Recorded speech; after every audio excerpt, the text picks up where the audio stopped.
NEET 2025 में मुश्किल से 5 महीने बचे हैं। इस वक्त हर स्टूडेंट आके मुझसे एक ही बात बोलता है कि सर हमने अपनी सारी कोशिशें कर ली फिर भी मॉक टेस्ट में मार्क्स इंप्रूव नहीं कर रहे हैं। हम 12 घंटे पढ़ाई कर रहे हैं, सारा होमवर्क कर रहे हैं, सब कुछ कर रहे हैं, पर मार्क्स इंप्रूव हो ही नहीं रहे, तो हम क्या करें। मैं तुमसे कह रहा हूं क्या तुम सच में सारी स्टेप्स कर रहे हो? चलो सारी स्टेप छोड़ते हैं, मैं तुमको ये 5 स्टेप्स बता रहा हूं, क्या तुम इन 5 स्टेप्स को फॉलो कर रहे हो? और मुझे कमेंट में बता के जाना इसमें से कितनी फॉलो कर रहे हो कितनी नहीं कर रहे हो। और मैं गारंटी दे रहा हूं अगर तुमने बस इन 5 स्टेप्स को फॉलो कर लिया तो नीट 2025 में कोई भी तुमको 700 नंबर लाने से नहीं रोक सकता है। चलो बात करते हैं। I call it score formula. ये जो 5 स्टेप चेकलिस्ट है स्कोर, इसमें S stands for sufficient number of revision of your own notes after attending teachers classes.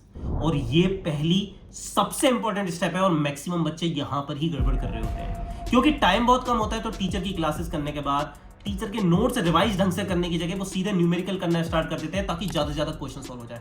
पर तुम्हें एक चीज समझनी पड़ेगी, तुम्हारे टीचर के नोट्स से ज्यादा इंपॉर्टेंट कुछ भी नहीं होता। अगर तुम मेरी क्लासेस कर रहे हो तो भाई नोट्स में ही 100% हम सब कुछ कवर कर देते हैं, सारे PYQs क्वेश्चन वगैरह सब कुछ। तो एक चीज ध्यान रखो, ये जो 5 स्टेप बता रहा हूं इनमें तुम किसी भी स्टेप को जंप नहीं कर सकते, तुम्हें हर एक स्टेप कंप्लीट करके ही अगली स्टेप पे जाना है। और अगर ये तुमने 5 स्टेप कंप्लीट कर ली तो जैसे कि मैंने कहा 700 प्लस लाने से तुम्हें कोई रोक ही नहीं सकता। तो पहली स्टेप है भैया, टीचर ने जो पढ़ाया है वो हर एक चीज तुमको क्लियर होनी चाहिए, नोट्स के sufficient revision. Now what do I mean by sufficient revision? Sufficient revision से मेरा मतलब है कि भाई उस एक पूरे चैप्टर को तुम 10 मिनट में रिवाइज कर पाओ। मतलब तुम टीचर के जब नोट खोल के ऐसे पलटते हो तो पेज देख के ही सारा डेटा तुम्हारे दिमाग में आ जाता है। जब ऐसा होने लगेगा ना तो समझ लेना तुमने उस चैप्टर के सफिशिएंट रिवीजन कर लिए। अगली स्टेप है सी, स्कोर में सी मींस कंसिस्टेंट प्रैक्टिस। भाई हर रोज तुम्हें बहुत सारे न्यूमेरिकल प्रैक्टिस करने हैं। हर सब्जेक्ट में टीचर्स जो डीपीपीस दे रहे हैं, मॉड्यूल्स दे रहे हैं, और उसके आज तक के जितने भी PYQs हैं जो हमारा करंट सिलेबस है उसके हिसाब से क्या तुम वो कर रहे हो नहीं कर रहे हो। और मैं बता देता हूं, जितने भी बच्चे आके बोलते ना कि सर हमने सब कुछ कर लिया फिर भी नंबर इंप्रूव नहीं हो रहे, मैं बता रहा हूं तुमने इसमें से बहुत कुछ नहीं करा होगा। जैसे कि अगर तुम मेरी क्लासेस कर रहे हो तो मैं क्लास के अंदर तुम्हें सारे यूनिक PYQs करा देता हूं और बाकी PYQ होमवर्क के लिए देता हूं। तो क्या तुमने वो सारे कंप्लीट करे? क्या तुमने सारी DPPs कंप्लीट करी? बाय द वे जो बच्चे यहाँ पे नए जिनको नहीं पता, मैंने अपनी सारी DPPs कंप्लीटली फ्री कर दी हैं। You have to go on my website फिजिक्सaholics, गूगल पे जाके लिखना and you can find all the DPPs, हर एक क्वेश्चन का video solution. And let me tell you, अगर तुम मेरी DPPs और PYQ कर रहे हो, this is sufficient to secure 180 out of 180 marks. हर साल मेरे इतने सारे स्टूडेंट्स लेके आ रहे हैं, जैसे लास्ट ईयर सचिन लेके आया था। DPP plus PYQs are sufficient. और अगर तुम इतना कर रहे हो और अभी भी लेट से तुम्हारे नंबर 150 आ रहे हैं या फिर कम आ रहे हैं, इंप्रूवमेंट नहीं हुआ है, तो भाई मॉड्यूल करना चालू करो, मॉड्यूल की एक्सरसाइज बंद करो। जैसे तुम मॉड्यूल की एक्सरसाइज 1 भी कंप्लीट कर लोगे तुम्हारे नंबर 30-40 सीधे जंप कर जाएंगे। तो भाई इसको कंप्लीट करा नहीं करा तो तुमने अभी सारी स्टेप नहीं करी है। Now let's go to step number 3। Now O means overcome all your doubts. ये तीसरी स्टेप है जिसको मैक्सिमम बच्चे मिस कर देते हैं। भाई अगर तुमने किसी चैप्टर में 100 क्वेश्चन सॉल्व करे और 100 में से 5 में डाउट है तो प्लीज अगले चैप्टर पे जंप मत मारो जब तक ये 5 डाउट क्लैरिफाई ना हो जाए। और याद रखना, ये चीज मैंने कई बार कही है, अगर तुम सब कुछ सही कर रहे हो, हर एक स्टेप फॉलो कर रहे हो, पर इस एक स्टेप को तुमने मिस कर दिया, तुमने बस अपने डाउट्स को क्लैरिफाई नहीं करा टीचर से जाके, तो तुम्हारी प्रिपरेशन सिर्फ 50% हुई है। डाउट्स क्लैरिफाई करना बहुत ज्यादा इंपॉर्टेंट है। इसीलिए जो बच्चे भाई मेरे पर्सनल गाइडेंस में अनअकैडमी में आते हैं भाई, उनको मैं अपने ग्रुप में ऐड करके रखता हूं जहां पे इतने सारे टीचर्स हैं, सुबह से लेकर रात तक उनके सारे डाउट सॉल्व होते हैं, क्योंकि मुझे पता है this is a very important step. हर रोज मेंटरशिप सेशन होता है ताकि बच्चे की कोई भी query on the spot resolve हो जाए। सो मेक श्योर तुम्हारे डाउट सॉल्व हो रहे हैं। और अगर कोई बच्चा मेरे नया है, वो मेरे पर्सनल गाइडेंस में आना चाहता है, तो भाई तुम अनअकैडमी पे न्यू सब्सक्रिप्शन ले सकते हो फिजिक्स लाइव प्रोड्यूसर के। अनअकैडमी की प्राइस भी अब हमने 30,000 से कम करके सिर्फ 4,000 कर दी है, जिसमें तुम्हारी कंप्लीट प्रिपरेशन होती है, फिजिक्स, केमिस्ट्री, बायो, एवरीथिंग, पूरा A to Z complete coverage होता है तुम्हारा इसमें।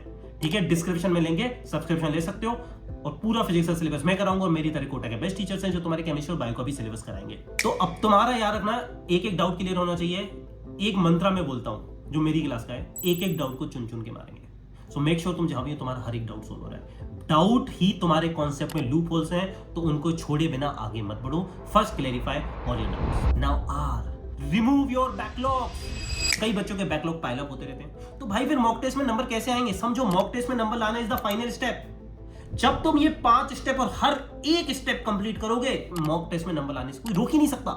देखो, इट इज सिंपली, अगर तुम्हारे नंबर लेट से 400-500 पे अटक गए तो क्योंकि तुमने अभी 400-500 की ही मेहनत करी है। जिस दिन तुम्हारी मेहनत 700 की हो जाएगी उस दिन 700 नंबर आने लगेंगे। और मैं तुम्हें ये चेकलिस्ट दे रहा हूं स्कोर, इसको हमेशा ध्यान में रखना, इसको अपनी कॉपी में कहीं लिख के रख लेना, स्क्रीनशॉट ले लेना, जरूरत पड़े तो इस वीडियो को आके फिर से देखना ताकि तुम्हें ध्यान आ जाए। अगर फ्यूचर में भी मान लो 2 महीने बाद नंबर में कुछ कमी आ रही है तो आके देखना कौन सी स्टेप मिस हो रही है, यू विल नो। कई बच्चे हो सकता है ये 4 स्टेप का कुछ परसेंटेज कर रहे हो, पर ये लास्ट स्टेप मैक्सिमम बच्चे छोड़ देते हैं, उनको लगता है ये समय की बर्बादी है। क्या होता है इन 4 स्टेप कंप्लीट करने का, तुम मॉक टेस्ट दोगे, याद रखना मॉक टेस्ट कभी स्किप मत करना, हमेशा देने मॉक टेस्ट, चाहे कितनी भी प्रिपरेशन हो। डरना नहीं है कि कम नंबर आएंगे, फेस द फेलियर, क्योंकि फेल होने के बाद ही सक्सेस मिलती है ना। पर मॉक टेस्ट दोगे ना, अभी भी तुम्हारे उतने नंबर नहीं आएंगे। तुम कहोगे सर मैंने 4 स्टेप कंप्लीट तो कर ली, फिर मेरे नंबर अभी उतने अच्छे क्यों नहीं आ रहे, अभी भी मेरे 700 प्लस नंबर क्यों नहीं आ रहे, मेरे नंबर हो सकता है 650 पे अटक गए, 600 पे अटक गए, 500 पे अटक गए, क्यों सर क्या दिक्कत हुई है। पांचवी स्टेप है स्कोर की एग्जाम एनालिसिस। मैं बता रहा हूं कितने बच्चे इसको मिस कर देते हैं, इस पे मैंने एक अलग से पूरा वीडियो बना रखा है भाई। अगर तुम 3 घंटे का पेपर देके आए हो तो 3 घंटे का टेस्ट देने के बाद उस एग्जाम का एनालिसिस करो, 1 घंटा दो भाई। ये बहुत इंपॉर्टेंट है, क्योंकि जब तक तुम टेस्ट का एनालिसिस नहीं दोगे तुम्हें पता ही नहीं चलेगा कि तुम्हारे नंबर गए कहां। मान लो 150 नंबर तुम्हारे कम आए तो कहां गए, क्या क्वेश्चंस कुछ ऐसे टॉपिक्स के हैं जिनके तुम्हारे बार बार गलत हो रहे हैं। जब तुम 5-6 टेस्ट का एनालिसिस करोगे तभी तुम्हें ये चीज पता चलेगी। तो भाई प्रॉपर एग्जाम का एनालिसिस करो और उसके बाद सिलेक्टिव रिवीजन करो। अगर तुम्हें पता चल रहा है भाई रोटेशन में मेरे मोमेंट ऑफ इनर्शिया के क्वेश्चन गलत हो रहे हैं तो टीचर के उतने पार्ट की फिर से रिकॉर्डिंग देख लो, उस पर और डीपीपी सॉल्व कर लो। सिलेक्टिव रिवीजन ढूंढ के अब जहां जहां तुम्हारे नंबर जा रहे हैं, जिन पार्ट में दिक्कत आ रही है, मान लो फिजिकल केमिस्ट्री में आयनिक इक्विलिब्रियम के नहीं हो रहे तो भाई उसको खत्म करो जाके, सिलेक्टिव रिवीजन करो। वो कैसे पता चलेगा कि किस पार्ट के मेरे क्वेश्चन गलत हो रहे हैं, जब तुम एनालिसिस करोगे। 3 घंटे का एग्जाम देने के बाद 1 घंटे का उसका एग्जाम एनालिसिस करो, एग्जाम एनालिसिस का फॉर्म भरो, जो मैंने तुम्हें मेरे टेलीग्राम चैनल पे प्रोवाइड करा है, ठीक है। तो ये करना बहुत जरूरी है। और साथ में जो तुम्हारी सिली मिस्टेक्स हो रही हैं, नंबर आइडेंटिफाई करो कहां मिस्टेक जा रही है। तो 5th स्टेप एक ऐसी स्टेप है जिसको मैक्सिमम बच्चे छोड़ रहे होते हैं, पर आज तक कोई भी ऐसा नीट में टॉपर नहीं बना बिना इस स्टेप को कंप्लीट करे। अगर कोई भी बच्चा नीट में अंडर 5000 भी रैंक ला रहा है ना तो उसने एग्जाम एनालिसिस करे। At least I can say for all my student, जितने भी तुम रैंकर्स मेरे हर साल देखते हो। तो ये 5 स्टेप ध्यान रखो, score, sufficient revision of your notes, C consistent practice of numerical, DP भी खत्म करो, पीवाईक्यू खत्म करो, हो सके तो मॉड्यूल भी खत्म करो यार।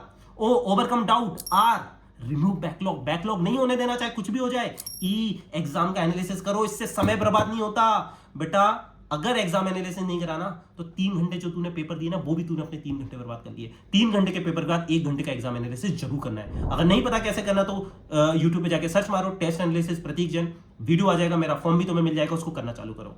अब मुझे कमेंट में बताओ ये जो मैं 5 स्टेप बताई हैं इनमें से तुम कौन सी कंप्लीट कर रहे हो और कौन सी नहीं कर रहे थे, और तुम क्या स्टेप लेने वाले हो, ताकि अब अगला जब मॉक टेस्ट हो 1 महीने बाद तुम ये 5 की 5 स्टेप कंप्लीट करके जाओ। और वीडियो अच्छा लगा तो लाइक और शेयर कर देना।